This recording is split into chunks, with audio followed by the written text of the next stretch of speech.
we're here to save you. You were gonna save me? It was a really good plan, too. Well, I can go back inside and you can still do it. That's patronizing. I'm so sorry. Harley Quinn. Bloodsport. The Suicide Squad is coming to theaters. Again.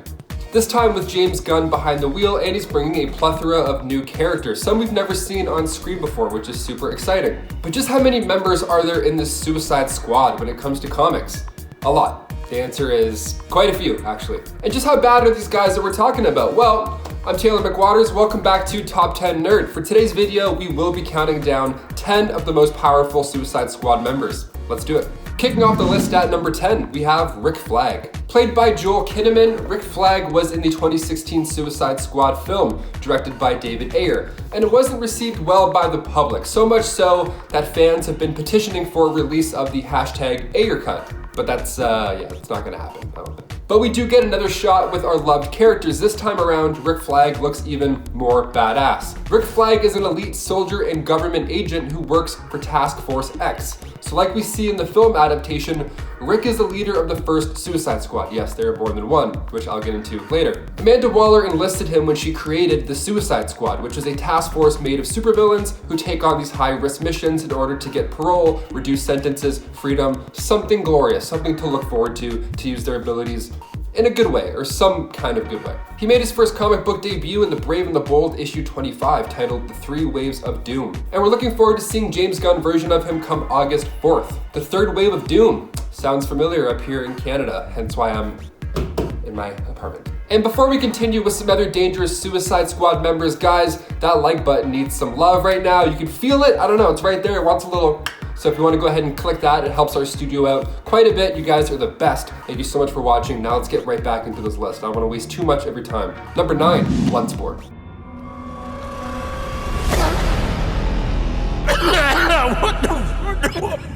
Idris Elba is making the jump from a major Marvel character to a major Superman villain. That's right, Bloodsport. He made his first comic book debut back in Superman Volume 2, Issue 14. And the first Bloodsport, there's of course more than one, that's how these things go, classic comic book villains. But the first one was Robert Dubois. Robert got drafted as a young man, but instead fled to Canada, and his brother had to take his place instead.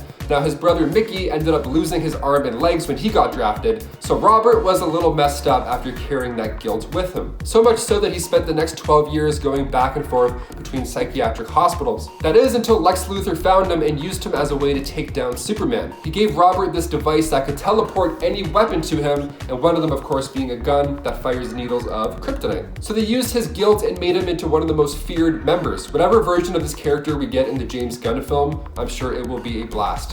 Pun intended. Number 8, King Shark. And Yes, that is your hand. Very good. Yeah, it's kind of hard to miss that guy in the trailer because, you know, he's a shark. We have a shark now. Great. Who's this shark guy? What's going on? Is it Left Shark? Well, he made his comic book debut back in Superboy Volume 4. He was born in Hawaii and he's a humanoid shark, which I probably didn't need to point out, but his father is the king of all sharks, literally referred to as the shark god. So he was responsible for a few missing persons case, of course, being a hungry shark living in Hawaii and all, and it took a combination of heavy weaponry and sheer luck just to bring him in. Sam Makoa was the one who had to bring him in as well. What a unlucky shift. And several officers were actually taken out during this, so it was quite a mess. Now, as far as his origins go, for the Suicide Squad movie, they could go either way, because his sharkness is rumored to come from a variety of sources. He says his dad is a shark god, but others have said he's just a wild man, which is a race of humanoid animals, and the government thinks he's just a savage mutation from an experiment gone wrong. Either way, he's kind of cute and he's a shark, so I love him. Number 7, Parasite. Rudolph Rudy Jones. He made his first appearance in Firestorm Volume 2, Issue 58, and he started off as a janitor at the Pittsburgh branch of Star Labs, but like anything else that happens at Star Labs, his life was soon changed forever because there was an accident. Well, not really an accident, but while nobody was around, Darkseid turned Rudy into this new version of the Parasite. See, he had existed before Crisis on Infinite Earths, but then that's when Maxwell Jensen was Parasite, so Darkseid controlled him, made him open a waste container, and then he was exposed to this radiation that turned him into this new green skin Well, Parasite, of course. So now Rudy has the ability to absorb all the life out of others, leaving just a skeleton sitting there behind. How gross would that be to find on a bus? Now his own body constantly needs to consume more and more or else he won't be able to survive. Hungry, hungry Parasite, what a menace. Number 6, Bronze Tiger. Ben Turner is one of the best when it comes to martial arts. He actually is the best. He studied with Richard Dragon under the O-Sensei, but was later brainwashed by the League of Assassins. So we have a great fighter, and then just like that, we have a well-trained fighter on their team. Awesome, that was sick. What's the point of that? He's one of the coolest members because he doesn't have powers, which is amazing, and I had to include him in this list. He's just that good at fighting. He has quick reflexes, and he's mastered pretty much every style of fighting. Be it boxing, jiu-jitsu, karate, Muay Thai, taekwondo, you name it, he can break your arms in so many ways. I think that's a better way of putting it. His chi manipulation ability certainly does come in handy though. He uses this to enhance his concentration and heal quicker. In Suicide Squad issue 7, Bronze Tiger is actually able to defeat the speedster Bolshoi. So no powers, but he can still take out a speedster. That's pretty impressive. Number 5, Windfall. Wendy Jones, a former member of the Masters of Disaster, made her DC debut back in Batman in The Outsiders issue 9. Now, she got her powers originally after her mother let her company perform DNA experiments on Wendy and her sister Becky. It was so awful what they went through that Becky actually took out her own mother later in life because of this. She was not happy and she carried a lot of guilt. So her and her sister were once part of the Masters of Disaster, but while Wendy was in school later on, these frat guys assaulted her, to say the least, just awful human beings, and one of those jerks' father was the local district attorney, and he refused to make a case for her when she reported it because of her past as a supervillain. Although his own son is a piece of shit monster. For sure, that makes sense, good logic. Now the college actually kicked Wendy out for this whole scandal, so Wendy returned later to the college and got some good old-fashioned revenge, suffocating that same fraternity by removing the air from their house. So after she was put in Belle Reve Penitentiary, then that's when Amanda recruited her for the Suicide Squad. Number 4, Count Vertigo. The villain that makes you puke. Werner Vertigo made his first debut in World's Finest issue 251, and he comes from the Vladivan royal family. And like his name gives away, his superpower is pretty unique and kind of gross. He makes his enemies disoriented, okay? So he started off by going against Black Canary and Green Arrow, but eventually he made his way to the Suicide Squad. Now, his initial plan before the Suicide Squad was quite simple. He went to Star City to steal back some jewels that his parents had sold when they escaped to England after the war. So he was born with an inner ear problem that affected his balance. So he had a device that helped out planted in the right side of his temple. Now, after messing around with the device, which is something you don't do with any device near your temple, he realized that he had the ability to distort others' perception. Now, it was so bad that they couldn't tell which way was up or down. So he ended up on the naughty list, of course, but he accepted an offer to join the Suicide Squad in order to get his prison sentence reduced. Number 3, Deadshot. Played by the Fresh Prince himself, Will Smith, in the other Suicide Squad movie, Deadshot, aka Floyd Lawton, made his first comic book debut in Batman issue 59. His origin stories are pretty dark, okay? So his parents were both wealthy and they idolized his older brother Edward a lot. Now his father was unfaithful, so his mother actually asked her 2 sons to take him out.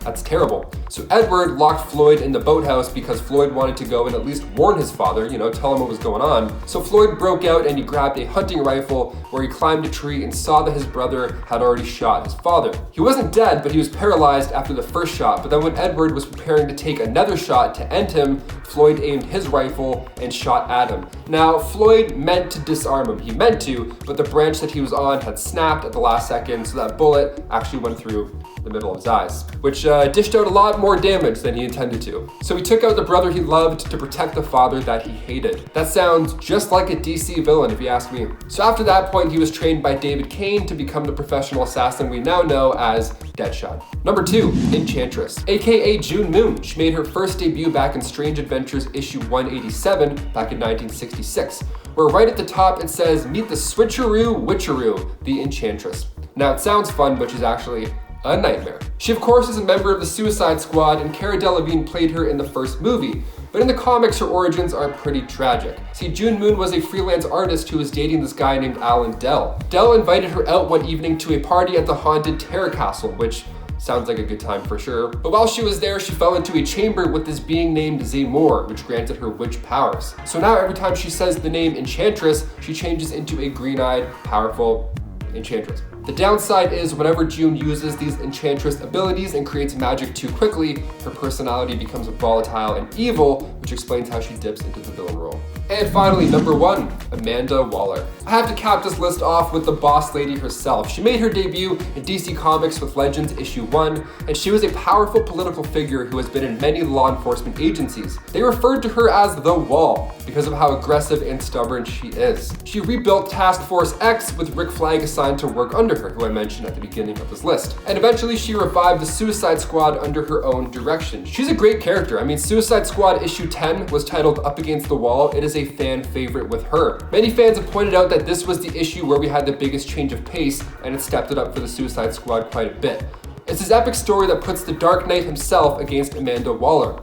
So in this issue, Batman discovers the existence of the Suicide Squad, and his next step of action is to threaten Amanda and say that he's gonna blow the whistle on the whole operation, but Amanda doesn't handle that offer too well because, well, she's the Wall. She explains back to Batman that if he does this, she will use everything in her power to find out who he is and expose him. See, because he used his Matches Malone cover, he wasn't wearing gloves. So when he first investigated Belrave Penitentiary, no gloves means fingerprints. So that threat is not a bad threat at all, Amanda Waller.